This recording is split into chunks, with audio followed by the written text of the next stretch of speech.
Pues muy buenos días o tardes o noches, no sé a qué horas escuches esta teología. Siempre digo esto, pero es una realidad.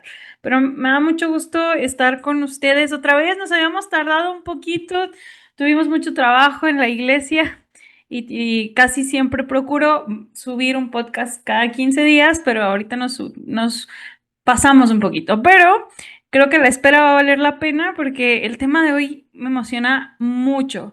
Mucho me emociona porque doy muchas gracias a Dios.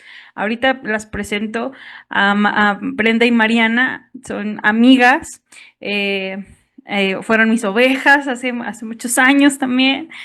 Y bueno, hoy ellas son las que han de contar una historia. Pero antes de dar el lugar, creo que hay un tema que ya las iglesias lo están trabajando, ya nos hemos abierto un poco, que es el tema, obviamente, de la depresión y la ansiedad. Hoy quizás estaremos hablando de esto como una realidad en la vida del cristiano. Me emociona mucho, bueno, no, quizás la palabra no es emoción, pero me llena de esperanza encontrar diferentes historias en la Biblia que, a pesar de que en los tiempos bíblicos no había un tema de salud mental como tal, o no había temas donde estuviera el estudio de la psique como ahorita lo tenemos, hay unas referencias importantes a hombres de la palabra de Dios o en la escritura que nos narran momentos críticos en su corazón. Y eso nos lleva a entender que, o a recordar que la fe nunca va a estar exenta de las pruebas, nunca va a estar exenta de situaciones que van más allá de nuestro control, incluso emocional. A Dios gracias. Yo sé que la pandemia no trajo casi nada bueno. La pandemia fue algo que rompió y cortó muchas cosas en la historia. Fue como una pausa horrible.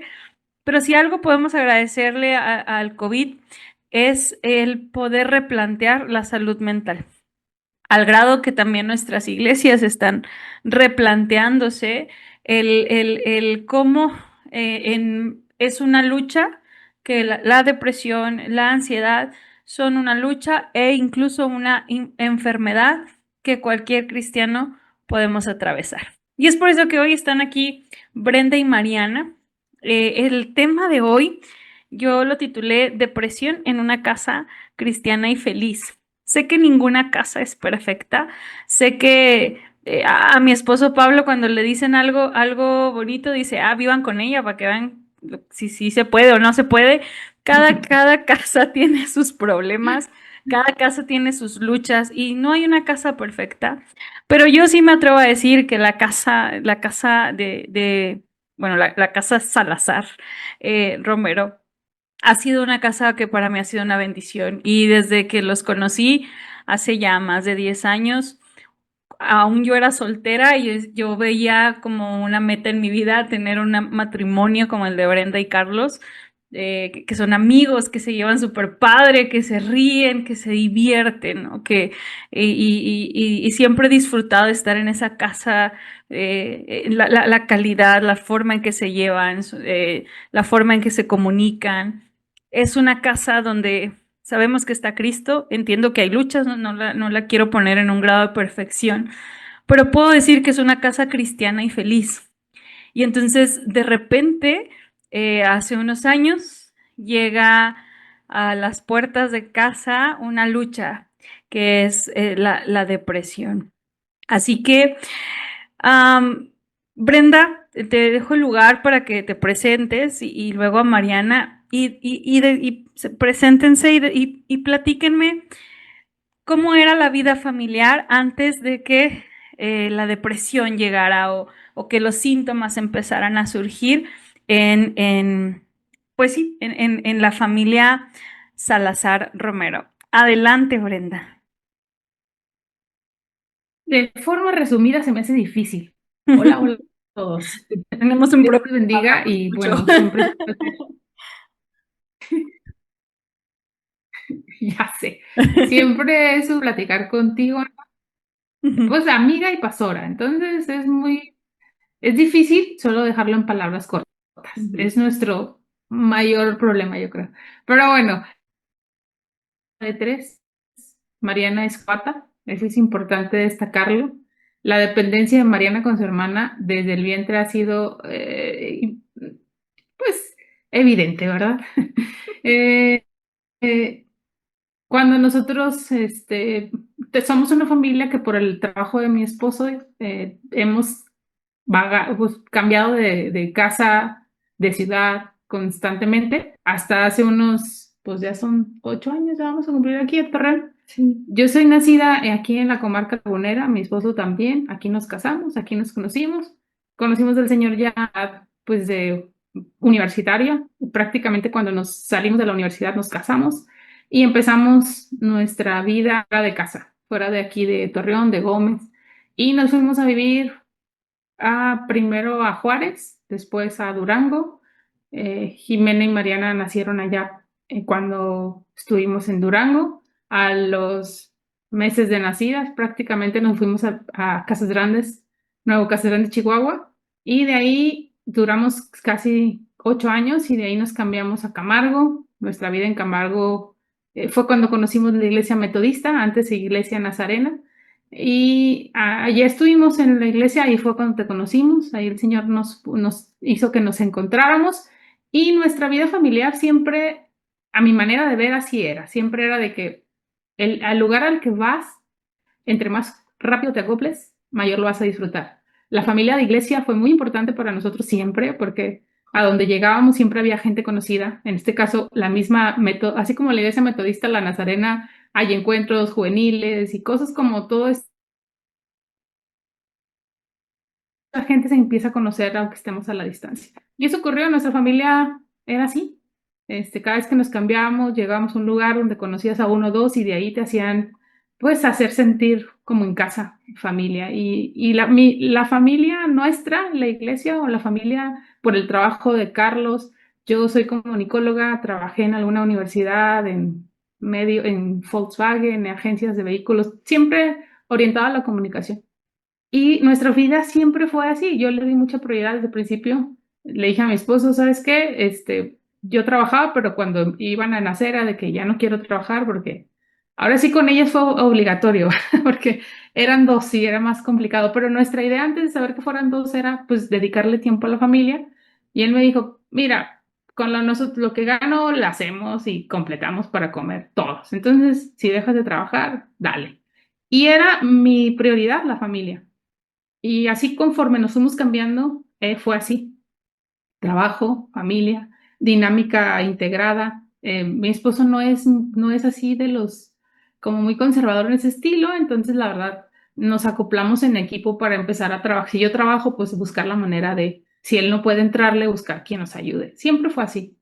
Y mis hijas, después nacieron en Cacestrán de Chihuahua y la dinámica fue igual, dejó de trabajar en Volkswagen, digo, de maestra, trabajaba para un programa de radio en la universidad y la dinámica siempre fue pues muy activa. Mis hijas siempre fueron activas desde chicas.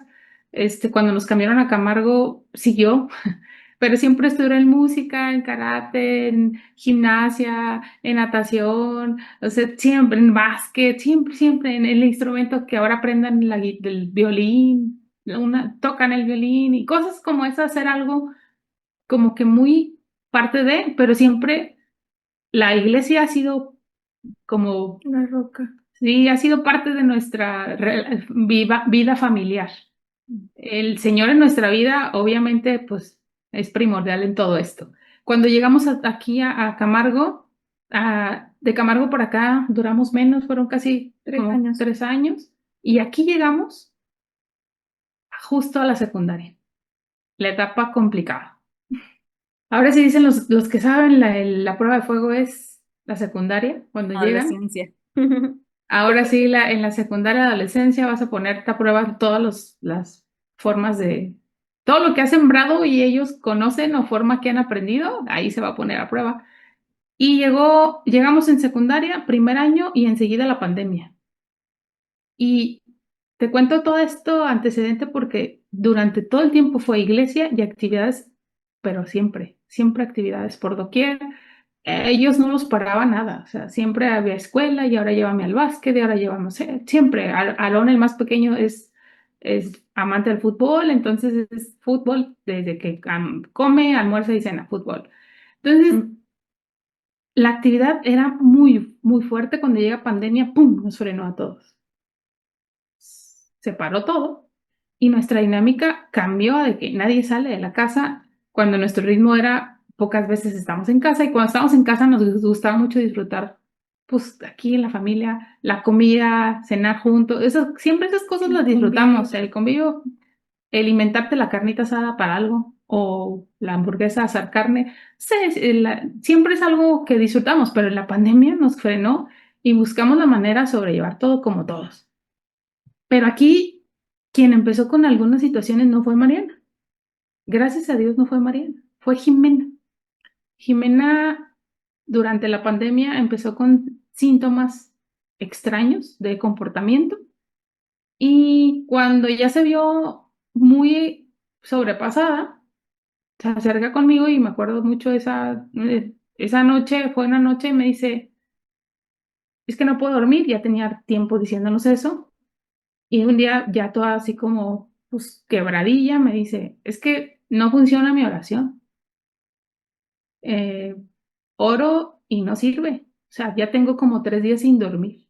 Ahí nos dimos cuenta que era cosa seria. Y hablamos con ella y ella me dijo, ¿sabes qué? Quiero ayuda porque no puedo dormir. Lo he intentado y siempre tengo como pensamientos malos. Siempre pienso que alguien va a venir o que a ustedes les va a pasar algo. Porque Carlos y yo sí salíamos por cosas, ¿no? Ellos no salían de casa para nada. Y dijo, a mí se me figura como que o no van a regresar porque les va a pasar algo o va a tener accidente, o si siempre tenía pensamientos de ese estilo. Mariana, sin embargo, siempre y Mariana, ella no decía nada, ella siempre escuchaba y veía a Jimena nada más. Cuando pasa todo esto, tenemos mi cuñada es psicóloga, y le conté, le dije, oye, está pasando esto, ¿qué hacemos? O sea, dijo, no, pues busca apoyo con un psicólogo y la recomendación es, tienes que llevarla con un psicólogo y que le caiga bien, que se sienta poblada, a gusto. Si no, cámbiale y cámbiale hasta que encuentre a alguien con el que ella se sienta con libertad para platicar. Y así empezamos. Carlos y yo cuando empezamos a ver todo esto, no lo podíamos creer que nos estuviera pasando a nosotros. Y algo que a mí en particular me conmovió mucho fue que ella me dijera, mamá, yo sé que Dios existe, yo sé que Dios me escucha, pero parece que esta vez no. O sea, me siento mal, y esto fue otra frase que cuando Carlos y yo platicábamos, decía, ¿cómo puede ser? Me siento mal de sentirme mal porque ustedes me aman, porque tengo un lugar donde estar, porque yo no tengo conflictos en esa situación, mis papás siempre están al pendiente, mis hermanos, o sea, mamá, ¿cómo me puedo sentir mal después de estar tiempo jugando ahí en la mesa, jugando algunos juegos de mesa, después de que comimos, después de que cenamos, o sea, tengo todo, tengo casa, no tengo calor, incluso tengo frío cuando debería tener calor aquí en la casa, o sea, tengo muchas cosas, me decía, ¿por qué me siento así? Y Carlos y yo platicábamos sobre eso y le dije, mira, los dos quedamos en lo mismo. Y cuando le dijimos, nosotros no tenemos, no sabemos cómo hacerle, vamos a ponernos en oración. Obviamente que vamos a estar orando, pero si es necesario que un especialista te vea, pues hay que llevarte porque es como la gripa. Nosotros en ese sentido siempre lo veíamos así. Vamos con un doctor que le sepa, nosotros no le sabemos. Y gracias a eso es que empezamos a conocer sobre ese tipo de cosas que nosotros no sabíamos que nos podían pasar. Fuimos con una psicóloga que nos recomendaron, que por cierto nos fue muy bien con ella desde el principio. Tuvimos terapia familiar y conforme fuimos llevándola fue rápido como que ejercicios y como que ella le empezaron a poner ciertas dinámicas que le ayudaron mucho. Mientras todo eso ocurría, Mariana la veía muy rara, pero algo que la doctora nos dijo fue, nadie puede venir conmigo si no es si no es porque esa persona quiera. Cuando llevamos a Jimena, Jimena quería, la buscamos, Mariana no. Y en ese paso que empezamos a ver cosas en Mariana, siempre andabas cubierta, manga hasta arriba, se empezaba a rascar su cara y decía que porque era un moyote o sus piernas. Y sí, sí le picaban los moyotes, ¿no? Pero se hacía zanjas y empezamos a notar en ella cosas, pero realmente no, nuestra atención era Jimena. Y gracias a que Jimena empezó con esto, yo personalmente me puse a leer cosas, a investigar cosas. Y ahí empezó. Y a Jimena le empezó a ir muy bien, empezamos a ver mucha mejoría, de hecho no la llevamos con psiquiatra, ella no fue necesario, fueron puras dinámicas las actividades que la doctora le ponía, y empezó a dormir. Yo lo que hacía, sin que se diera cuenta, era que en la madrugada me iba y lloraba en la noche. O sea, es lo que hacía. Iba su cama, me ponía me hincaba y oraba. Y eso era más para calmarme a mí que ella, porque ella ya estaba dormida. Y así inició nuestra historia con lo que es ansiedad, depresión y estas enfermedades que no se alcanzan a ver, pero se sienten y siembran a toda la familia y la cambia la dinámica completa. Estuve muy al pendiente después de eso, estarle preguntando cómo te sientes, qué hago. La doctora siempre me decía, hazle sentir que la amas y que como lo que está pasando no tiene nada que ver, de que la quiera al menos. Y esto, te prometo que nos estaba preparando por algo peor. No sabíamos que con Mariana la situación iba a ser diferente. Y otra cosa que nos pasó en ese proceso, todo lo que te cuento era algo que platicábamos Carlos y yo en la noche. Y a veces decíamos, él me decía, yo no sé por qué pasó, pero yo estoy segura que vamos a salir de esta como en otras cosas más difíciles que nos ha tocado. Y era lo único que nos mantenía, como que nos ha tocado cosas difíciles y el Señor nos ha sacado, claro que de esa también.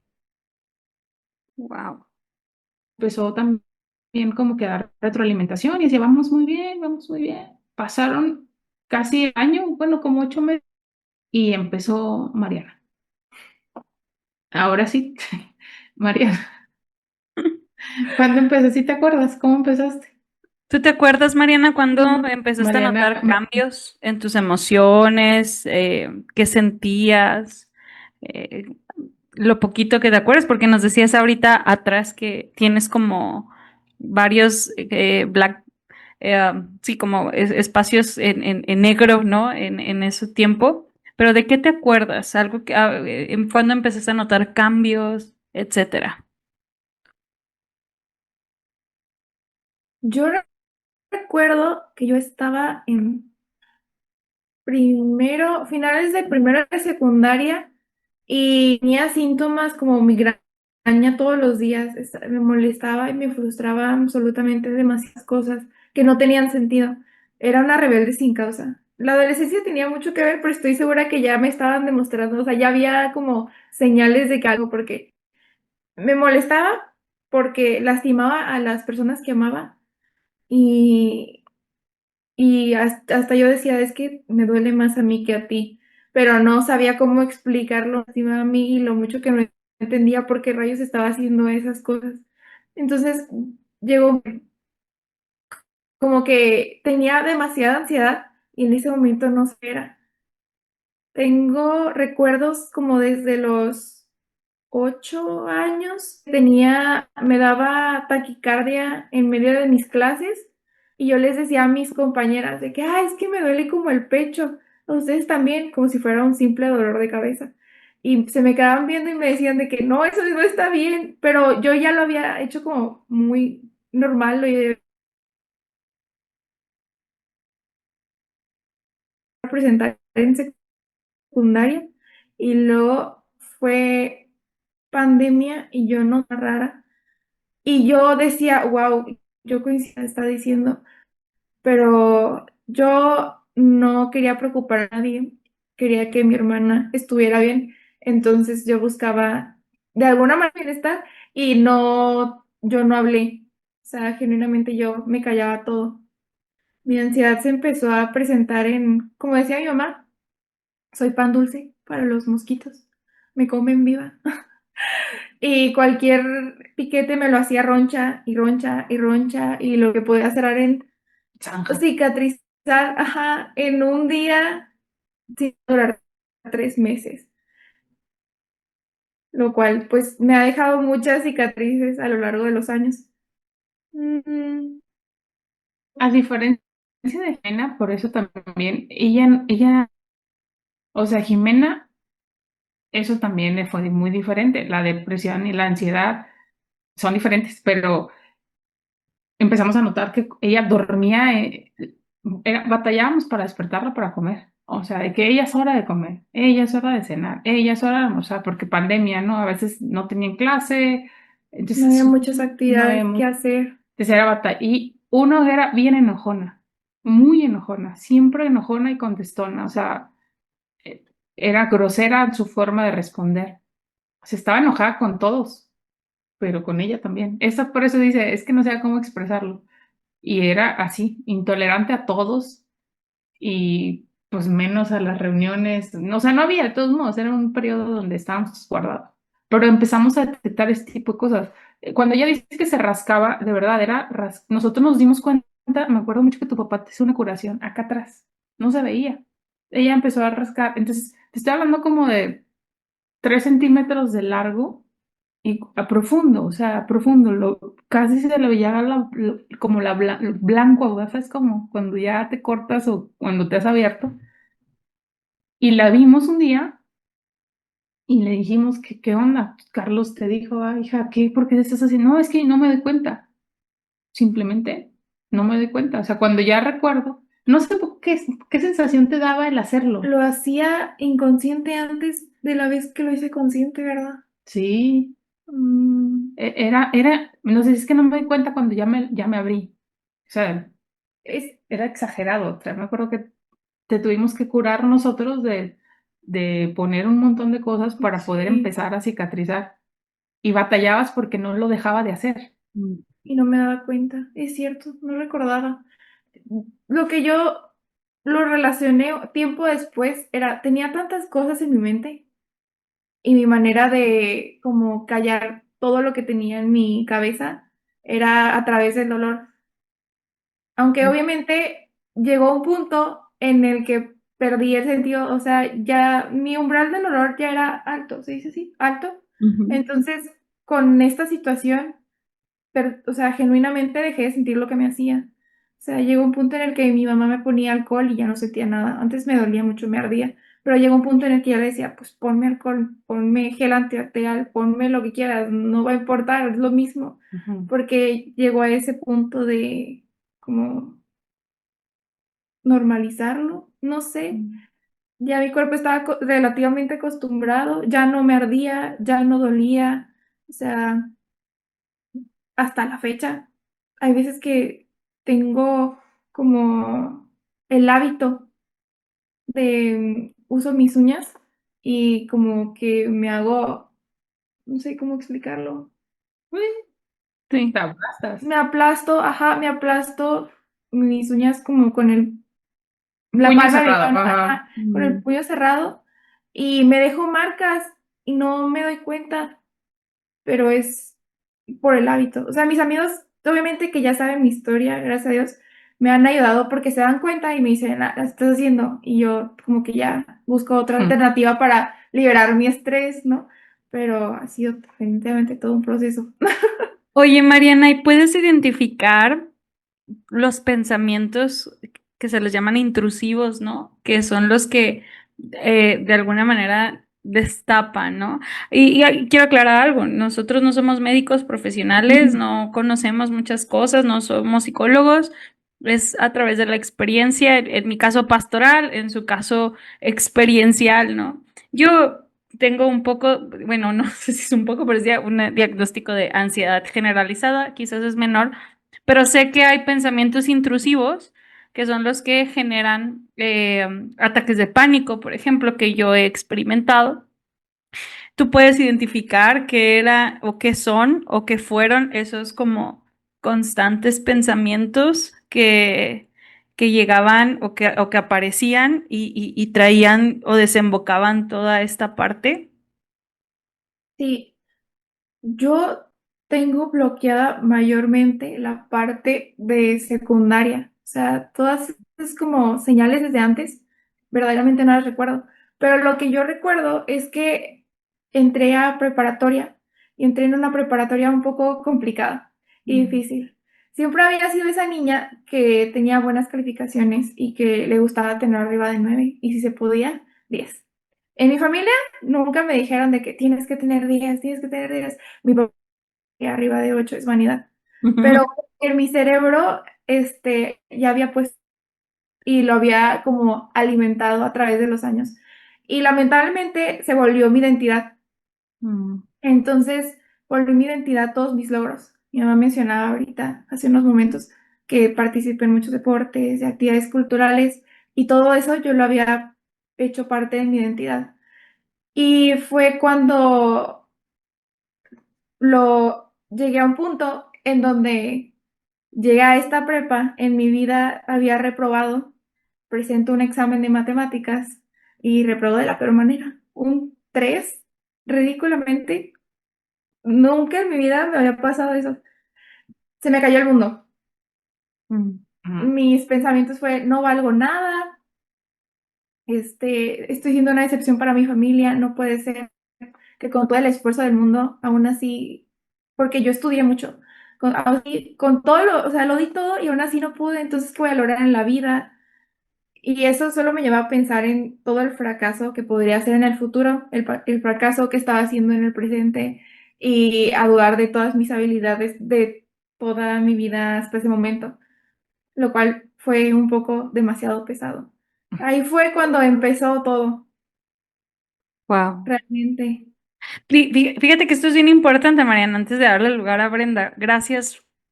Porque como nosotros como adultos, ya estoy aprendiendo a decir que soy adulto, batallo, pero nosotros como adultos, somos muy buenos para invalidar esos sentimientos. Porque en nuestro mundo de adultos, un examen, podemos decir, ay, eso que, espérate a ser adulto y que veas lo que verdaderamente es sufrir, ¿no? O no sé, que te rompen el corazón, ¿no? Alguien y para ti es como, ay, por favor, al ratito se te pasa, pero, pero son esas emociones que de pronto podemos invalidar, que quizás podemos hablar del tema de identidad, eso es importante, pero desde el lado del adulto, del pastor, del líder que a lo mejor hoy nos está escuchando, del papá, que a lo mejor viene cansado, estresado, con problemas que en su mundo son más grandes y más reales y de pronto escuchar a su hijo o hija decir, papá, estoy muy triste porque me saqué un 3 en matemáticas y su reacción es invalidar eso, creo que eso puede sumar. Entiendo que en tu familia no pasó, pero creo que es importante hacerlo notar. Justo vengo de la clase de diplomado juvenil que dio la maestra Cindy y hablaba de la importancia de validar lo que los chicos sienten. Ese es su mundo y cuando su mundo se cae es terrible porque para ellos es sumamente importante. Más allá de saber que ahorita ahí no está la identidad, no debemos de dejar pasar lo importante que es para los chicos alguna situación que en el mundo de adultos pudiera ser no tan importante o no tan de gravedad. Pero hoy estamos escuchando que esas cosas son las que destapan un tema emocional profundo como el que has vivido, Mariana. Así que muchas gracias. ¿Ibas a comentar algo tú, Brenda? El antecedente que nosotros tenemos, y por eso lo comenté al principio, es el que viajas. Y viajábamos y llegamos a un lugar nuevo y te adaptas. Para mí Ujú. como adulto fue llevadero y mi mentalidad era, entre más rápido me adapte, más lo voy a disfrutar, porque no sé cuánto voy a durar aquí, si son 3 años, 2 o 4, no sé. Y esa fue mi chip y me funcionó a mí como adulto, porque yo decía, yo soy la adulta, yo soy la mamá de casa, si yo me la llevo bien, todos van a estar bien. Así era mi forma y sí hay algo de verdad en eso. Pero cuando vamos con la psicóloga y cuando empezamos a conocer el tema por medio de Jimena y empezamos a escuchar y empezamos a leer y empezamos a investigar, nos dicen algo bien importante. Cada vez que nos cambiábamos, decía la doctora la primera vez, oigan, ¿ustedes han perdido un familiar? Ujú. ¿Murió alguien cercano? ¿O ¿Tu compu se apagó? Se apagó, se paró.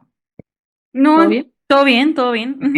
Ujú. Entonces, te decía, cuando nosotros nos cambiamos, la doctora nos dijo que cada vez que nos cambiábamos era un duelo para todos. Pero como desde la infancia o desde chicos, nosotros, ellos no tienen las mismas herramientas que nosotros. Ujú. Entonces, fíjate, eso a mí me voló la cabeza cuando nos dijo, cada vez que te cambias o haces un cambio de vida, como un domicilio, una ciudad, cuando te quejas de ver al grupo con el que estás familiarizado, es como para tus hijas, fue como que se murió alguien. O sea, sí, tienes un duelo. Al final de cuentas tienes que vivir un duelo y tienes que tener herramientas para hacerlo y validar lo que pasaba. Carlos y yo no sabíamos estas cosas. O sea, si ahorita me cambias, yo haría muchas cosas diferentes. Sí, porque por cuestiones laborales nos tenemos que cambiar, obviamente, la familia tiene que migrar, pero hay formas y modos, ir preparando a la familia, ir preparándolas a ellas, tener incluso terapias para empezar a separar, y incluso que vas a una ciudad nueva, pues como que empezar a familiarizarte con ella, no llegar así como de abrupto, porque eso es bien importante. Ese proceso con Jimena nos hizo descubrir que necesitaba, ellas habían tenido varios duelos de sus amigos, muchos de sus amigos se convirtieron en sus familias, ellas les decían tíos algunos, ¿no? Mis tíos, hasta la fecha. Entonces fue algo muy, muy duro y emocionalmente eso pega mucho. O sea, como papás eso tenemos que tenerlo. Cuando hay un duelo, a lo mejor nosotros no perdimos un familiar cercano, pero el que tú cambies y hagas un cambio familiar, por así decir, es un duelo en el que también tienes que poner atención.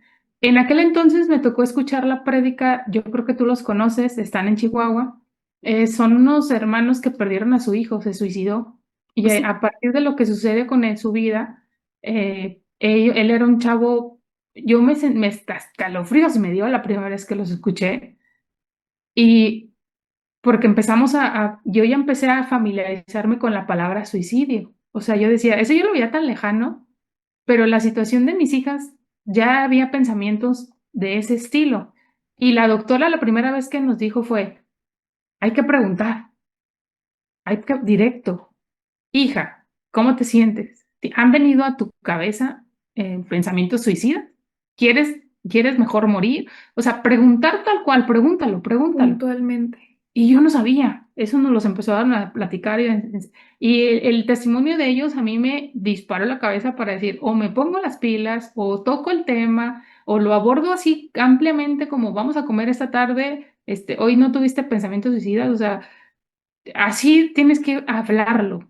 Wow. Y porque es una forma de validar sus emociones y realmente entender que la situación por la que están ellos es algo peligroso. Y la otra que ellos, en aquel testimonio, escuché que decían, y eso me sirvió mucho a mí también, me trajo mucha paz. Esto no se trata de qué estamos haciendo mal, porque es lo primero que se viene a mi cabeza como mamá, como papá. ¿Qué hicimos mal? ¿Qué debimos haber hecho diferente? Por nuestra culpa, por mi culpa. ¿Y qué dije? Resulta que viene la parte que nosotros, muchos papás, no estamos familiarizados y eso lo compartimos mucho. En esta etapa tu cerebro se está formando, puede ser alguna cuestión química, que algo que seguramente los hermanos cuando platican esta historia, su testimonio, pudo haberse evitado esta situación si ellos les dicen, si yo supiera que esta cosa podía haber ocurrido con darle unas pastillas durante unos meses, yo se los hubiera dado, pero a mí nadie me dijo. Bueno, cuando yo escuché ese testimonio, yo dije, ¿cuántas pastillas y a dónde hay que darlas, señor? Si tú, o sea, hoy tú nos das herramientas impresionantes para visualizar cosas como estas, el que mi esposo estemos viviendo lo que está, porque es horrible sentir, haz de cuenta que sientes que le está pasando algo a tu hijo y tú con las manos amarradas, así te sientes porque quieres darles todo, quieres que su estado de ánimo cambie y el que nosotros si tuviéramos esta información, de hecho yo empezaba a leer algunos artículos o veía algunos videos y se los pasaba a mi esposo. Mira, y Carlos, checa esto. Y el platicar, el decir, oye, una de mis hijas posiblemente se quiera quitar la vida, no, o sea, no es algo que estuviera en nuestra cabeza. Me acuerdo mucho una vez que le platiqué mi situación a una amiga porque ella me preguntó que le coincidimos algo y le dije, es que voy a llevar a mi hija con el psicólogo, te iba a llevar a Mariana, ya estaba con el psiquiatra. Y va con el psiquiatra y me dijo, ¿cómo? Y yo, ¿cómo qué? Le dije, pues es que traemos ahí una situación con ella. La situación en la escuela está dura y la presión en la escuela es fuerte y cada vez que empiezan temporada de exámenes se nos descabecha feo. Entonces hay una situación que nos están apoyando con una doctora. Y me dijo con su cara me puso cara de que, ¿cómo? ¿A ustedes les pasa eso? O sea, yo, ¿por qué no? Y me dice, porque eso le pasa a la gente que traen broncas en su casa, que a lo mejor y traen sus matrimonios que andan muy en pelea, los hijos lo absorben y cargan con eso. No sé, yo tengo esa idea, me dice, pero ustedes, o andan bien Carlos y tú.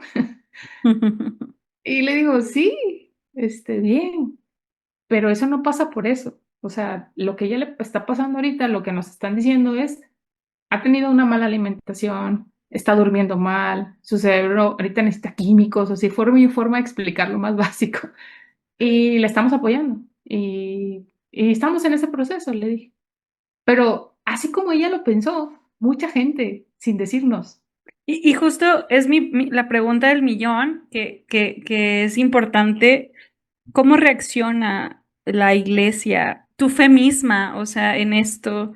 ¿Cómo, o sea, cómo se sintieron juzgados? ¿Se sintieron, cómo abrazó la iglesia o cómo se sorprendió la iglesia de este proceso? Porque estamos acostumbrados a que un cristiano viva en gozo y en paz y en tranquilidad, o bueno, no tranquilidad, pero que estas cosas no suceden, y menos en una iglesia, en una casa donde se busca que Cristo sea el centro, ¿no? Entonces, de pronto esto es muy choqueante, es nuevo, ya creo que ya se está abriendo la iglesia a escuchar y entender, pero sigue siendo fácilmente un blanco de juicio, pensar en que en una familia cristiana, una familia que sirve al Señor, chicas que están en la liga de toda la vida, bueno, en la liga grupo de jóvenes, este, ¿cómo, cómo fue la experiencia de fe y de comunidad de fe en todo este proceso? ¿Cómo lo viste tú, Mariana? Desde el día uno, según yo, porque yo soy de no querer preocupar a la gente, a las personas. Entonces, o sea, hubo un momento en el que las personas empezaron a dar cuenta de mis heridas y me empezaban a preguntar qué pasaba. Y a veces les respondía, me peleé con un tigre, me peleé con un león. Y como que a veces lo dejaban y otras veces solo les daba más curiosidad. Entonces decía, no, pues estrés y ansiedad, ¿no? Y ahí era cuando notaba en su cara como esa preocupación que yo en ese momento no entendía. O sea, yo decía, pues, ¿por qué me ven así? Me ven como si estuviera muy mal. Y yo no entendía, o sea, no era algo que yo comprendiera en ese momento, pues desde el momento uno las personas estuvieron en oración por mí, por mi familia, desde la situación con mi hermana. Siento que la iglesia nos arropó muy bien en ese sentido. No me sentí juzgada ni criticada, pero mi fe definitivamente fue probada porque yo no entendía, o sea, a mí me molestaba pensar que yo estuviera pasando por algo así y que yo quisiera simplemente dejar de vivir teniendo todo lo que tengo en mi vida. Decía, es que Dios, ¿por qué no puedo ver las bendiciones que tengo en mi vida? Todo es tan negro y gris y yo me la quería pasar durmiendo todo el día porque era más fácil dormir para mí que estar pensando. Entonces simplemente me cerraba en mi cuarto esperando a que me durmiera. Obviamente no descansaba, mi cerebro seguía pensando demasiado, despertaba incluso más cansada. Bajé de peso porque al parecer el cerebro quema calorías. Ya después me dijeron. Entonces, perdí el hilo, perdón. Tu fe, Tu fe. Ujú, tu fe a esta te prueba. pusiste a prueba con ella. Me puse totalmente a prueba con ella porque era una chava en ese momento que me la pasaba sirviendo en todo lo que podía. Y de un momento a otro, mi lugar favorito y mi lugar en donde sentía paz, la iglesia, terminó siendo el lugar en donde menos quería estar. No soportaba estar en un culto, tenía que salirme. A veces la mayoría de veces teníamos que irnos como en carros separados o camionetas separadas para que mi papá, si estuviera en un momento en el que yo ya me quisiera salir, él pudiera fácilmente traerme a la casa y continuar de que el servicio por Zoom, bueno, no por Zoom, por Facebook, porque pues gracias a Dios tenemos transmisión en Facebook. Ujú. Entonces la veía por ahí, pero aún así se me hacía muy difícil. Se me hacía muy difícil cantar, alabar y decir que Dios es grande cuando yo sentía que mi mundo se me estaba cayendo. Yo decía, es que no entiendo, o sea, no entiendo por qué me está pasando esto, o sea, sé, nadie es perfecto, pero no entiendo por qué en mi vida llegó esto, o sea, sirvo, canto, alabo, ahora sí que no es por obras, ¿verdad? Pero era como, no entiendo qué hice yo para merecer esto. Hasta un momento dije, capaz sí, soy terrible y necesito que alguien me ponga de que, no sé, que tener que ponerme las pilas a través de una situación así como para darme cuenta de que estoy haciendo algo terriblemente mal porque no hallaba razón alguna por la que estuviera pasando por una situación así. Yo dejé de ir a la liga, dejé de congregarme, dejé de servía en varios ministerios, los abandoné por completo. Mm, Dejé mi vida en la iglesia, dejé mi vida en la liga, dejé mi vida, como relacional, dejé de ver a mis amigos, prefería quedarme en mi casa. Mis papás me obligaban a salir de mi casa, mi hermana me obligaba a salir de mi casa. Me ponían a caminar de que alrededor aquí de la casa y decían de que te tienes que mover, te tienes que parar. Y para mí era lo peor que me pararan de mi cama. Sí. Sí, Wow. ya me acordé. Brenda, ¿tú cómo viviste este proceso de fe personal y comunitaria?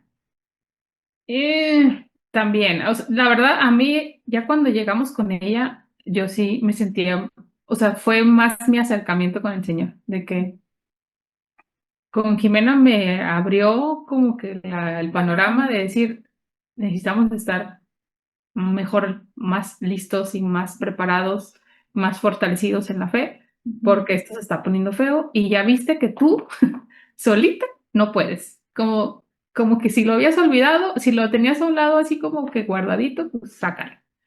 Empecé a hacer cosas como las que te digo, que yo nunca las había hecho, o las hice muy al principio, yo creo, pero empecé a hacer cosas como en la madrugada irme a orar a su cuarto, Mm. o afuera de la puerta de su cuarto, en su cuarto allá afuera. Me ponía, ahí estaba paradilla orando, y yo, Señor, por favor, no permitas que... Y esas cosas como que me ayudaron a depender, a buscar a depender más de Dios. Eh, Me ayudaron mucho a entender que las cosas, incluso las malas, sirven para algo.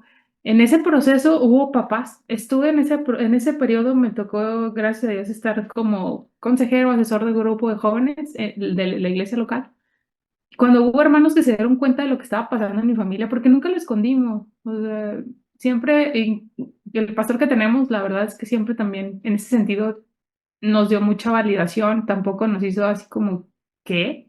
Ujú. Dijo, no, pues el experto yo no soy en eso, yo oramos, hacemos lo que nos toca, y si hay que ir con el doctor, qué bueno que están yendo a atenderlo, hay que hacerlo. Él por su parte tenía una situación que nosotros nos, también difícil,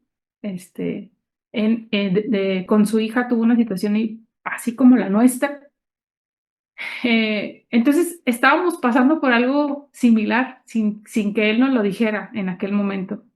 Él nos escuchó, él empezaba a detectar cosas en su casa, entonces todo lo que nosotros nos pasó vino, se oye feo, pero vino a beneficiar a mucha gente en ese sentido, de ver el tema como algo importante y validar, o sí, validar a los muchachos, validar lo que estaba sucediendo, porque después de eso tuve algunas conversaciones con hermanos que se acercaban a preguntarme, oye, es que ¿con quién lo estás llevando? ¿Qué pasó? Y hablamos del tema. Y eso ayudó para que algunos dijeran, entonces no está mal ir con el doctor, ¿va? No, o sea, no, con el psicólogo no, está bien. O sea, la verdad empezamos a ver la terapia como una opción. Okay. Y así como lo empezamos a externar nosotros, nuestra comunidad de fe, hubo gente que se acercó a preguntarnos. O sea, así como al principio fue como, les daba como vergüenza. A mí más que vergüenza me daba muy, eso de no saber dónde estoy parado me da mucha incertidumbre, o sea, soy muy desesperada y soy muy impaciente y el estar en un terreno que jamás había visto tan cerca o imaginado siquiera, la verdad me pareció, o sea, me traía mucha intranquilidad en todos los sentidos. Y la dependencia con el Señor ahí empezó, ahí fue diferente, otra vez fue diferente. Y los hermanos que se acercaron, de alguna forma te hacían sentir como, pues no estás solo, ¿verdad? Y lo que te está pasando, gracias a Dios, que a lo mejor gracias a lo que estás platicando, yo ya puedo empezar a ver a mi hijo, a mi hija de otra forma. Y siempre les decía, algo que me decía a mí la psicóloga era, valida, o sea, no minimices lo que le está pasando. No minimices, es una etapa. O sea, por eso cuando hacíamos cosas que a lo mejor habrá gente que no conoce del tema, pero son importantes y son cosas bien sencillas. Ir a la iglesia nunca lo dejamos de hacer. Congregarnos nunca lo dejamos de hacer. Y siempre le dimos la opción a ella de que vamos a ir, si te sientes mal, te sacamos porque ella le daba taquicardia. O sea, su ansiedad se veía reflejada en su estado anímico, no solamente era el estarse lastimando, sino que empezaba a temblar. Por el medicamento que también estaba tomando, empezaba con muchos, como la temblorina, ¿verdad? Y la otra es que la taquicardia, o sea, Me dolía mucho la cabeza, me daba migraña muy fuerte. la migraña. Entonces, sí, eran cosas que nosotros como familia, Carlos y yo decíamos, vamos a ir a la iglesia, vamos a congregar. Si tú no puedes, llega un momento en el que te sientes mal, no salimos. Y Carlos me decía, yo me salgo con ella. O sea, siempre buscamos la forma. A la liga te obligaba tu hermana. Jimena estaba en el grupo de jóvenes que organizaba. Me Y, salía. y también, siempre era de que, pues la tenía que llevar, ¿sabes? La llevaba y vas a ir y vas a ir y vas a ir, porque es una forma también de apoyo. O sea, tienes que ayudarles a que estén, pero también ayudarles a que tienen opciones. O sea, forzar, pero con la opción siempre de que tiene una salida. O sea, Okay. también. Eso es bien bueno que lo menciones porque de pronto tenemos estos, no sé si llamarles mitos, pero es como la persona no se puede levantar, no se puede ni bañar y lo entendemos, pero ¿qué tanto debemos dejar que siga ahí, sabes? O sea, está muy padre que nos invites a decir, es que si forzamos y si levántate y camina y si esto, si te da así el tema de ansiedad, ok, hay una forma, pero sí necesita haber un esfuerzo, quizás el mínimo esfuerzo, o entiendo que hay que celebrar que ahora duraste 30 minutos en el culto y eso fue un gran regalo para todos, pero hay una opción. Creo que eso es muy bueno porque de pronto quizás cuando estamos pasando, bueno, yo pensaría en alguien en depresión, es como, ok, ahí no se quiere levantar, no se levanta, no se quiere bañar, que no se bañe, no, o sea, sí hay que intentarlo entonces. Esas fueron las indicaciones que ustedes Sí. recibieron. Y nos decía la doctora, la psiquiatra, tienes que tener una dinámica o como Una una rutina. rutina. O sea, eso es bien importante. Siempre la rutina tiene que ser, aunque tú no quieras. Y era de levántate, báñate, Desayuna. desayuna, porque era fuerza, porque no tengo hambre y no me da hambre. Y el tema con ella no fue, y eso es importante, hay gente que se va al otro lado, al extremo, de que come de más. O que comen de más solo Por ansiedad. por ansiedad. Ujú. Y con nosotros, yo creo que contigo era Total. forzarla. Todo lo contrario. Sí, era como. Entonces también hay muchos, cuando platicas estas cosas, dices, ah, chis, no, pues mi hijo no ha de tener eso porque come un chorro. Ah, caray. Entonces, también puede ser, o sea, Ujú. puede ser por ahí. Los extremos. Sí, los extremos es donde vamos a ver que no está bien. Y la parte, no sé, el que haya gente siempre, en este caso como ella, que gracias a Dios pudo conversar con algunos y que te ayuden también fuera en otros ambientes. O sea, en casa podemos hacer lo más necesario, pero el que tengas una red de apoyo de amigos que te puedan identificar. Ella es muy bendecida porque tiene una hermana, ¿verdad? Cuata y anda para todos con ella. Y ella fue nuestra ayuda en muchos sentidos, porque cuando nosotros creíamos que ya andaba todo perfectamente o ya iba mejorando, de repente venía Jimena y nos decía, hey, Mariana no anda bien, Mariana esto. Y yo, otra vez empezó, les está lastimando, o anda muy enojada, o ya otra vez anda con cambios de humor. Eso también, ¿verdad? Sí, Cambios de humor así, pum, de repente todo perfecto. Ay, sí, te odio. O sea, no me hables. Ah, caray. Y por eso no es bueno que cuando llegas a este proceso, todo eso lo tenga bien claro tu doctor. O sea, vas con un psicólogo, el psicólogo te envía con un psiquiatra y una vez que vas con el psiquiatra te dan un medicamento. Mucha gente le tiene miedo a la medicina. Yo Ujú. otra vez, yo no sé cuántas veces lo he escuchado, no hay problema con eso. O sea, hoy vivimos en un tiempo donde los medicamentos han avanzado un chorro. Hay medicamentos súper, pues, muy ligeros que no te hacen mucho efecto negativo en ese sentido, es pocas veces pasa. En nuestro caso así fue, y se adaptó, pero terminó el tratamiento y todavía no dejamos de ir con la psiquiatra. sí. Viajamos, no me acuerdo qué pasó Ujú. y fue horrible. No lo hagan. Dejamos de ir con la psiquiatra porque Lo salimos de... recomendamos. No lo recomendamos. Dejamos de ir porque nosotros vimos que Mariana ya andaba bien, empezaba a hacer su vida. Te estamos hablando en un proceso como toda la prepa, 3 años. Yo Ok. creo que fue el proceso, toda la prepa fue así. Todo empezó Fue por en un proyecto en prepa en donde terminé abriéndome el brazo y tuvieron que ir por mí a la escuela. Y desde antes en secundaria, en el último año de secundaria, pero pues fue en línea.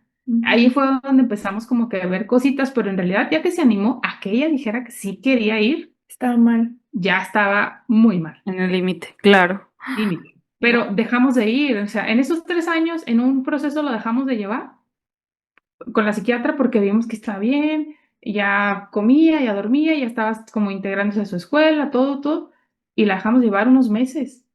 Sí, Dejó de tomar medicina. medicamento y cuando regresamos fue porque nos urgía. Cuando la regresamos fue Durante el periodo de en donde semestrales. durante el periodo en donde estuve tomando mi medicamento, yéndome con psicólogo, mi psiquiatra, me dijeron que tenía ansiedad. Terminó, no terminó, dejo de tomar Tratamiento. este tratamiento y poner atención a todo esto, dejo de ir al psiquiatra, al psicólogo, y es cuando llega mi periodo de semestrales, es es una semana de semestrales, un día, un examen cada día, y llega un miércoles y les digo a se me ocurre decir mientras estudio, ya me quiero morir. Mi hermana escucha, sube con mis papás y les dice, no, Mariana dijo esto. Bajan preocupados y dicen, ¿qué traes? Yo no podía parar de estudiar. Estaba estresada porque no me cabía la información en mi cabeza. No, estaba ansiosa. Ya tenía una herida de no sé qué tamaño. No me concentraba. Yo decía, esto yo lo entendía en clase porque no lo puedo entender aquí. Pensamientos intrusivos como soy un fracaso, no puedo, no sirvo para nada, no puede ser que ya esté en lo último y no pueda soportar esto, es ridículo como todos pueden y yo no puedo. Y yo dije, me quiero morir. Fue la primera vez que lo dije, no que lo sentí, pero fue la primera vez que lo externé realmente con mi familia. Y Wow. ahí nos fuimos con la psiquiatra otra vez, Al día siguiente, al día siguiente. Y la psiquiatra nos atiende y estuvo bien impresionante que nos dice, ustedes ya cuando terminó la consulta con ella y nos habla a nosotros, que siempre es así, va, le hablan a ellas primero y luego ya, después le hablan a los papás para ver. Nos habla y nos dice, oigan, ¿ustedes saben qué pasaría si tienes el apéndice a punto de reventar? ¿Cuál es la recomendación que usted cree que le darían en el hospital? Y pues los dos dijimos, no, pues seguro lo dejaban en el hospital y la operaban, ¿no? Algo así. La operan. Y dijo, bueno, es lo mismo que tiene tu hija ahorita. Si mañana va a la escuela, revienta. Si ahorita no deja de estudiar, va a reventar. Y le puede dar un episodio que nunca ha tenido a lo mejor, pero es muy peligroso. Entonces, lo que sigue es que deje de hacer todo lo que está haciendo académicamente hablando, que no haga nada, pero nada de nada. Si eso va a hacer que pierda la preparatoria, que así sea. que así sea. Tiene que ser. Wow.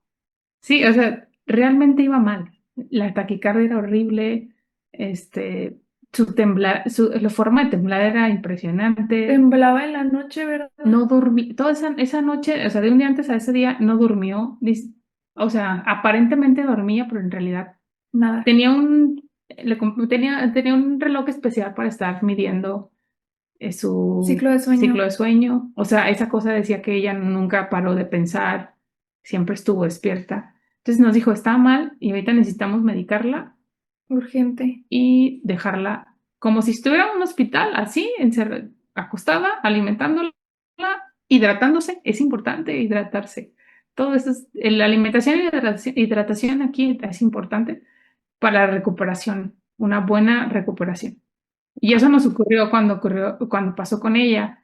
Eh, Ahí otra vez empezamos a no dejarlo, empezamos a ir con la psiquiatra, seguimos cambiamos de psiquiatra después. Hay una situación con la doctora que no se hallaba Mariana con ella y dijo la psicóloga, dijo, cámbienla. O sea, la psiquiatra es igual que el psicólogo de importante, así que busquen otra opción, buscamos otra opción y la doctora con la que está ahorita, pues bien, ahorita tiene un medicamento ya muy ligero. Estamos hablando de eso empezó en la prepa, Estamos hablando de como 4 años. ya 4 años. O sea, Wow. considerémoslo como tal, porque yo pensé, ya se ve bien, ya come bien, ya duerme bien, ya está con sus amigos y ya quiere salir a la iglesia, ya, librado. Check, check, check, check, ya vámonos. No, o sea, la doctora nos dijo, espera hasta que yo te dé de alta. O sea, hacen estudios, hacen de sangre, de alimentación, tan como anda tu cuerpo, tu forma de cómo está trabajando tu cabeza. O sea, son muchos factores, no es nada más así, ya no. Y ahorita estamos en esa, ya tenemos con esa doctora ya mucho tiempo, seguimos en tratamiento. Sin bajar guardia, o sea. No, ya entendimos que no se puede, o sea, Hasta que me den de alta. sí. Venga. Sí, pero sí Wow. Fíjense que algo que han mencionado y que la Biblia, te digo, lo menciona y es muy impresionante. La historia de Elías, por ejemplo. Elías tuvo como, bueno, no sé si cronológicamente sea correcto decirlo así, pero capítulo creo que es 17. Elías tuvo como un evento súper grande que es cuando desafía, ¿no? A los profetas de Baal y Dios se muestra y todo súper random, poderoso y majestuoso, ¿no? Un Dios extraordinario. Y en el capítulo 18 está el compadre en una cueva queriéndose morir, ¿no? O sea, y diciéndole a Dios, quítame la vida, o sea, son signos, ahorita los veamos, de una depresión. Y me llamó mucho la atención porque dice la Biblia que el ángel que se acerca, muy probablemente era Jesús, el ángel del Señor, sus primeras palabras fue, come y duerme. O sea, como esta parte importante no lo puso a ya levántate, predica, o eres sano, no, o sea, es come y duerme, ¿no? Esta parte importante fisiológica que necesitamos checar antes de poder a lo mejor hacer todo un diagnóstico y un análisis, estamos comiendo bien, estamos durmiendo bien, o sea, es como una parte primaria y te digo, la Biblia es tan bonita que incluso lo menciona, o sea, el saber que es importante, a lo mejor agregamos toma agua, ¿verdad? Pero creo que a eso se refiere, o sea, esta parte importante de no dejar de ver la parte fisiológica. Y otro ejemplo, obviamente, siempre va a ser maravilloso el saber que nuestro sumo sacerdote, que es Jesús, nos entiende. Dice la Biblia que no hay nada que él no entienda, y entre ellos está la depresión. Y a mí me maravilla cuando Jesús está en el Getsemaní y Jesús expresa, o sea, esto, Jesús les dice, mi alma está triste hasta la muerte, o sea, este sentimiento de querer morirse de tristeza. Pero creo que también Jesús nos enseña, que ahorita también lo mencionaban, la necesidad de tener una red de apoyo. Jesús la pidió, o sea, Jesús les dijo a sus discípulos, oren por mí porque estoy muy triste, no me dejen.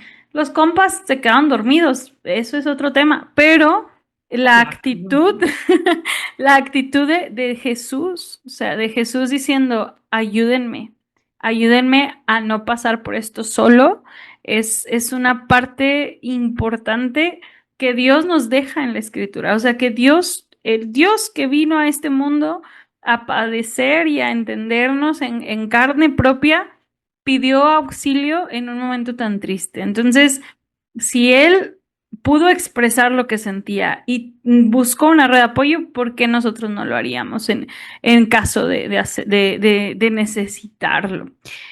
Y pues para ir un poco cerrando, Mariana, ¿cómo has experimentado a Dios en medio de la depresión? ¿Cómo se ha visto Dios o manifestado en tu vida en este proceso? Que ahora, a lo mejor ahorita ya, a Dios gracias, vemos la luz. Eso es muy esperanzador para todos nosotros. ¿Y cómo has sentido a Dios tomándote de la mano y sacándote de este valle de sombras y de muerte que habla el Salmo 23, ¿no? De estos sentimientos o estos pensamientos tan intrusivos? ¿Y qué has aprendido de ti en este proceso? Ahorita hablabas mucho de que te diste cuenta que la identidad la tenías en una calificación o en una capacidad o en algo. ¿Qué has aprendido de ti en eso? ¿Y cómo has experimentado a Dios en medio de este valle tan oscuro llamado depresión? Pues soy cristiana de cuna, ¿no? Mis papás consejeros desde que yo nací prácticamente. Pero yo una relación con Dios realmente no la empecé a tener como hasta segundo de secundaria, que es cuando me doy cuenta que mi identidad la estoy poniendo en cosas como mis calificaciones y mis logros. Porque llegó un momento en donde me lesioné la espalda, tuve una lesión y tuve que dejar repentinamente el básquetbol. Y después de muchos estudios y todo, me dicen de que no puedes volver a jugar. Gracias a Dios después fui con un fisioterapeuta y ya me dijo de que, es que es estrés. Otra de las señales, ¿no? Literalmente te puedes dejar de mover porque por estrés y por ansiedad, que es lo que a mí me había pasado. Entonces, fue cuando yo entendí que mi identidad estaba en estas cosas y no estaba en Dios, que decidí hacer un cambio en mi vida. Empecé a leer la Biblia, empecé a orar, los devocionales, a ser más intencional con mi tiempo con Dios, no solo leer por leer o orar por orar, sino realmente agradecer. Y yo creo que ahí fue cuando el diablo dijo de que, mira, esta chava aquí anda, vamos a De darle a echarle ver, ganas. vamos a poner la prueba. Y para este momento yo ya a mí me gusta mucho tomar muchos apuntes. Me encanta escribir, ilustrar las cosas que aprendo.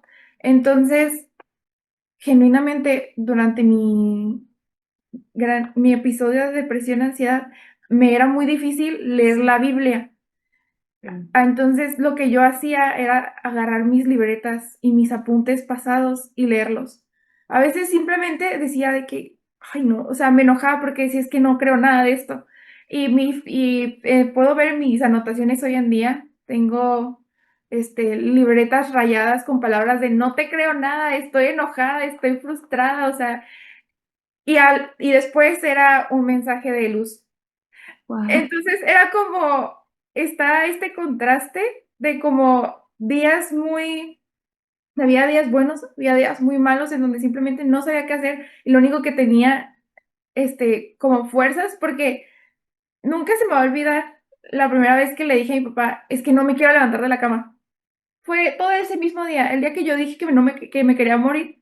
Le dije a mi papá, es que no me quiero levantar de la cama. No había estudiado para nada. Un semestral en mi preparatoria es para estudiar horas, o al menos para mi capacidad mental, necesitaba estudiar horas. Y yo no había, eran las 8 de la noche y yo no había estudiado absolutamente nada. Y mi papá llega a mi cuarto y me dice de que tienes que estudiar. Y le dije, no quiero estudiar. Y me llama floja. Nunca se me había roto el corazón de tal manera. Me llamó floja mi papá. Dije, soy un fracaso. O sea, soy una decepción. Lo que hice fue venirme a estudiar. Obviamente terminó en una situación muy fea, que fue pues lo del psiquiatra y todo el rollo, pero fue como ¿cómo se dice? La manera en la que yo me di cuenta de que, wow, algo está muy, como, muy, Distorsionado. muy distorsionado definitivamente. Durante el proceso de estar decidiendo ir a la iglesia o no, a veces solo me quedaba a escuchar. O sea, decía, te quiero creer, Dios, te quiero creer, pero ¿por qué no lo estás haciendo en mi vida? O sea, ¿por qué me cuentas historias de cómo sanas, cómo curas, cómo salvas a la gente y por qué no estás haciendo eso en mí? O sea, ¿por qué me estás dejando como de alguna manera sola? Fue después que entendí que Dios estuvo a mi lado todo el tiempo. Y como dice mi mamá, tal vez yo no lo vi en ese momento en mí, pero yo veía cómo mi historia y cómo este testimonio de nuestra familia estaba ayudando a los demás a abrirse a algo y, este, y a ver esta situación como una realidad, porque así como mi mamá, yo lo veía súper lejano. Yo decía, no, pues es que yo hago todo y tengo mi familia, no perfecta, pero definitivamente, gracias a Dios, tengo una familia muy increíble. Entonces, yo decía de que estoy muy lejos de eso, o sea, no hay manera de que me pasen esas cosas a mí. Y me pasa y fue como un golpe de realidad que la verdad yo hoy en día doy gracias a Dios que me haya pasado a mí, porque si no fuera por esta parte de mi vida, no podría haber mi familia ayudado a otras personas, incluyéndome a mí y a otros amigos míos también. Hay una frase, no sé si la pueda decir, Claro. eh, que una vez durante un mensaje o un estudio fue cuando realmente entendí por qué a veces nos pasan situaciones. Entonces la frase dice así: muchas veces mientras Dios te está salvando a ti, está salvando a otros a través de tu testimonio. Mm. Ahí fue cuando entendí que todo lo que me había pasado no había sido en vano y que Dios había estado acompañándome en todo este camino y me sigue acompañando porque sigo pasando por este proceso, pero definitivamente ya es mi dependencia al Señor ha hecho mucho más llevadero esta situación. Wow. Gracias. En uno de los talleres que tuvimos en un campamento en Puebla hace unas semanas, en el taller de evangelismo, el pastor comentaba que eh, um, obviamente después de la palabra de Dios como revelación y el medio de salvación que Dios nos ha dado para conocer a Dios, una de las cosas más hermosas y poderosas que tenemos es nuestra historia. Y la estrategia más linda para acercarnos a alguien y poder conectar con el dolor de otro es cuenta tu historia. No estamos llamados como por muchos años se ha hecho esta estrategia de, no digo que sea mala, ¿no? Pero de estás en pecado y necesitas arrepentirte y Jesús es el puente y de pronto no conectamos con la persona, simplemente queremos adoctrinar. Y una de las mejores maneras de realmente conectar con alguien es cuenta tu historia y a partir de eso obviamente Dios irá haciendo todo lo que necesita enseñar del perdón y la justificación y la salvación, pero tu historia es sumamente importante y valiosa como herramienta para poder eh, entender. Y más que ahorita estamos en una época generacional donde las luchas no son en nuestros tiempos, ¿verdad, Brenda? De, no sé, temas diferentes, ¿no? En los temas de jóvenes era como, ¿por qué no podemos fumar? ¿O por qué no podemos, no sé, bailar? O los Lugares, tatuajes que yo... visitar lugares. Y hoy día a los chicos lo que les interesa son temas como estos, o sea, su salud mental, su corazón, sus emociones. Y entonces, gracias, Mariana, por contar tu historia y yo espero que la puedas seguir contando a muchos porque seguramente muchos están pasando por esto en silencio y tristemente con papás o iglesias que no están entendiendo el proceso. Entonces creo que abrimos un poco. Y Brenda, yo quiero preguntarte qué le dirías a otros padres que están pasando por esto, ¿no? ¿Cuál es el rol del papá en una crisis como la ansiedad y la depresión que está tocando las puertas o que ya está en casa y no sabemos qué hacer? O lo que tienen que, a mí me pasó es que los papás está bien difícil. O sea, no está fácil. De verdad, no está fácil. Es muy doloroso. No puede hacer algo más rápido, más práctico. Tangible. Entonces es bien desesperante. O sea, así se siente. No está, no es de verdad, no es para que te sientas más mal o menos mal, no, no. Pero es algo que pasamos. No, es algo que se siente muy feo. Es algo que sí es doloroso, que sí te tardas. En nuestro caso sí ha sido, no ha sido de un día para otro. Y la otra parte, una vez que entre más información tengas sobre esto, va a ayudar mucho a que seamos buenos acompañantes. Ok. La oración, fíjate que algo que los papás a lo mejor, no sé, bueno, yo no pude. Nosotros aquí, cuando empezó todo esto, eso de que le decía a Carlos, vamos a orar, vamos a hacer algo con la familia, porque siento que esa parte nos estaba faltando hacerla juntos. Pero ella, por ejemplo, no quería ni leer, o sea, era algo que en vez de ayudar, como que era algo que no servía. Entonces, a lo mejor como papás es, pues, hacerlo con en este caso, mi esposo y yo, ¿no? Cuando estaba yo más desesperada o cuando él estaba más desesperado en la noche, ¿cómo estuvo el día? Ya lo ponía al día, ahora sí, de todo lo ocurrido, era muy triste, a veces yo me soltaba llorando. Esas cosas van a pasar y pueden pasar. Pero sí es bueno estar, hacer equipo. O sea, quienes tenemos la oportunidad y la bendición de tener una pareja, hagan equipo. Esa es una. Hacer equipo, validar lo que está pasando, volvernos acompañantes y tratar de... lo visualizaba como cuando mis hijas empezaban a caminar y pues estás al lado para que no se caiga, pero no puedes agarrar porque se está enseñando a caminar. Entonces vas con el niño pequeño y cuando dan sus primeros pasos dices, vas a un lado para que si se cae nada más que no se alcance a meter la mano en la cabeza. Así me sentí y me he sentido en este proceso. No puedo hacer las cosas por ella, solo meto la mano para que no se pegue en la cabeza. Así me sentí en esto. Entonces, como papás es importante, nos decía la psicóloga, tenemos siempre que decir, te amo, o sea, no es, aunque estés como estés, digas lo que digas o te sientas como te sientas, eso no hace que te ame menos y se lo tenemos que estar demostrando constantemente. Y eso como papás sí es importante tenerlo en cuenta porque nos caen gordos, porque son groseros, porque se portan mal. Pero así como, ahora sí que si lo llevamos al evangelio y como es el mensaje de Dios, ¿no? Nosotros somos igual en todos sentidos y el Señor así nos ama. Bueno, aquí lo tienes que tener bien presente, porque así es con ellos. O sea, en este proceso no te hablan, te ignoran, no te hacen caso, te contestan. Y luego de repente viene con su cara de sonrisa de, "Ma, te amo". Papás, es algo bien, por eso digo que es difícil.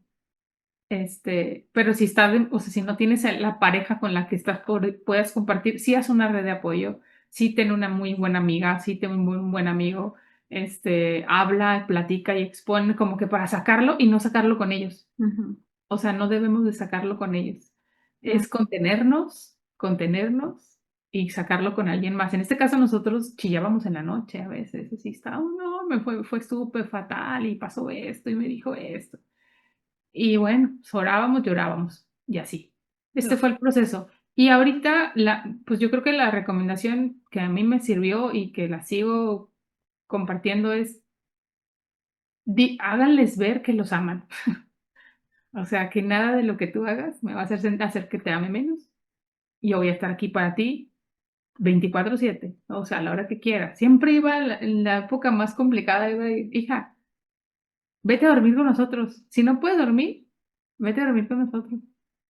Y muchas veces lo hizo, porque el lugar seguro para ella eran los papás, entonces era de que, oye, y decía, no, es que no quiero que se incomodarlos, no quiero que que no duerman bien porque estamos ahí todos amontonados. Le digo, es una king size y cabemos. Estoy un poco grande y no cabemos. Pero papá sí es importante, o sea, siempre hacerles ver, aunque parece obvio, pero en este sentido nada es obvio para ellos. O sea, este proceso no hace que tú veas de forma clara y normal. Es todo extraño, ven cosas que no deberían o no son. Distorsiona totalmente la realidad. Es una distorsión constante. Sí, Y por eso, como papás, tenemos que siempre como que enfatizar lo que para nosotros es obvio, pero en ese momento para ellos no. no. Es importante. A lo mejor como papás y como amigos igual, o sea, es difícil, es muy cansado estar con gente que tiene este proceso, es muy agotador, de verdad. Entonces, el mantener amistades y en este caso nuestra familia, pues no hay saque, es la familia. Pero amigos sí se pueden ir, o sea, sí pueden perder amistades porque no visualizas o no sabes, no conoces, entonces ya lo toma mucha gente personal. Eso es algo que también papás, no es personal, o sea, no es que te odie a ti, no es personal, es un asunto que trae, es una enfermedad que como distorsiona toda su realidad, ve cosas que no son. Entonces, Claro. por eso sí es importante como papás estarlo teniendo en mente eso es importante. eh, Siempre antepongo, siempre primero, es importante que si tú tienes una relación con el Señor te está recordando y te está dando tus palmaditas en las prédicas, cuando oras, en tus devocionales, y vienen cosas así como que, ay, gracias. Tu identidad. Pero las cosas que nos toca hacer a nosotros, es importante pues estar al pendiente de si la frustración no sacárselas, porque dan ganas. Dos cachetadas y me daban ganas. Ayuda mucho a tener con quién desahogarte, platicar cómo te sientes. En este caso, tú fuiste también alguien que me apoyó en ese sentido, el que pueda platicar, el que le hablaba pues con mis Carlos en la noche, mi pastor siempre que hablamos del tema era, estamos orando, Brenda. Y los martes de oración, aquí en la iglesia, los martes son de oración, y era de que estemos orando por Mariana. Algunas veces yo sí podía ir, no siempre puedo, en ese día tengo siempre actividad con mi otro hijo, y ahí le decía, oigan, estemos orando, y me llegaba gente, oye, ¿cómo van? ¿Cómo van? ¿Todo bien? No, mejor, mejor, vamos a seguir orando por Mariana, y vamos a seguir orando. Entonces, eso sirve, pero la verdad es que papás, aguántense, no lo expongan con los hijos y también pues háganles ver que su amor de verdad sobrepasa todo, así como el Señor nos ama a nosotros, esa es la mejor manera, poner en práctica lo que el Señor nos hace y nos llama. Y creo que este es un buen cierre, Brenda, ahorita decías, o sea, el trabajo del papá es hacerle ver a mi hijo que estés como estés, mi amor por ti no va a cambiar. No tengo hijos y quizás no he experimentado eso, pero creo que es la mejor manera de hacerle ver a tu hijo que Dios así nos ama. De pronto nuestro cristianismo ha sido si te portas bien, Dios te ama, si no te portas bien, Dios ya no te ama, o Dios te va a castigar, o pues por algo andas, ¿no? Algo hiciste y por eso te está pasando, ¿no? Pero vivir o que tu hijo a través de ti experimente que haga lo que hagas, tu amor nunca va a cambiar, le va a ser muy fácil entender que esté como esté, en el mejor momento espiritual o en el peor momento espiritual, el amor de Dios tampoco va a cambiar. Creo que sería una hermosa base de todos los padres que le hagamos ver a nuestros hijos que nada va a cambiar nuestro amor, porque eso dispara inmediatamente a entender que el amor de Dios tampoco cambia ni culpabiliza. Y quiero cerrar este espacio, además de darles las gracias. Am, de pronto, siempre que hay dolor en el corazón, sentimos que es por falta de fe y necesitamos aprender a dividirlo. Necesitamos un duelo, o sea, alguien que pierde algo, ahorita que mencionaban lugares de trabajo, cuando hay una tristeza en el corazón por alguna situación complicada o por un tema de depresión, de pronto sentimos que por lo que estoy sintiendo, eso es una señal de falta de fe y necesitamos aprender a separarlo porque es muy válido estar triste, es muy válido pasar por esto, pero seguimos anclados en Jesús, sin escucharlo a lo mejor, sin sentirlo, pero aquí estamos aferrados. Entonces, eh, buscar ayuda, reconocer que hay depresión, y experimentar situaciones que nunca imaginamos que llegaran, nunca son, o bueno, no puedo decir que nunca, pero no necesariamente son temas de falta de fe o de consecuencias de nuestros errores. Son pruebas que al verla yo desde mi perspectiva en una familia como la que ustedes han podido construir, nos dice que nadie está exento. Entonces, seamos valientes y preparemos nuestra vida para escuchar, y si llegamos a atravesarlo, saber que Dios sigue en la barca, está con nosotros y conoce la salida. Así que, Mariana, Brenda, gracias por este espacio. No están para saberlo ni yo para contarlo, pero son las 12 de la noche, estamos aquí grabando, pero muchas gracias por este espacio y por contar su historia. Estoy segura que será de bendición, así que nos vemos en un próximo capítulo, que Dios les bendiga, síganos en las redes sociales y pues les mandamos un abrazo esperando que este mensaje llegue a quien lo necesite escuchar. El Señor les bendiga y nos vemos en el próximo capítulo.